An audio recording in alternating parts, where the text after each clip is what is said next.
Hello बच्चों, let's read this question. The question say that K shell can accommodate dash electron at most. तो सबसे पहले समझेंगे बच्चों की कॉन्सेप्ट। की कॉन्सेप्ट क्या होगा बच्चों? की कॉन्सेप्ट होगा शेल। शेल को ही क्या कहते हैं बच्चों? ऑर्बिट भी कहते हैं। क्या कहते हैं? शेल को ही ऑर्बिट भी कहते हैं। अब शेल क्या होता है सबसे पहले ये समझेंगे। It is a well defined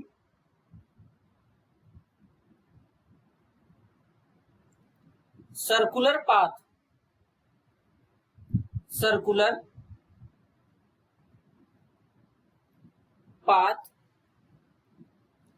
followed by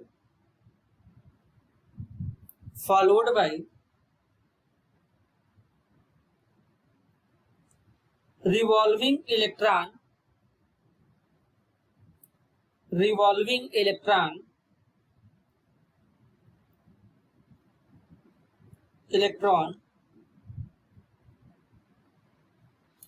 around the nucleus। बच्चों जो सेल होता है ये न्यूक्लियस के अराउंड का सर्कुलर पाथ होता है जिसमें इलेक्ट्रॉन रिवॉल्व करते हैं। अब अगर हम बात करें बच्चों तो न्यूक्लियस के बाहर इनफाइनाइट नंबर ऑफ सेल पाए जाते हैं, लेकिन पॉसिबल यही वही होता है जिनमें इलेक्ट्रॉन प्रेजेंट होते हैं। तो यानी ये सेल नंबर 1 है, ये 2 है, ये 3 है, ये 4 है। अब इसी को बच्चों सेल को एन से रिप्रेजेंट करते हैं, के एल एम एन।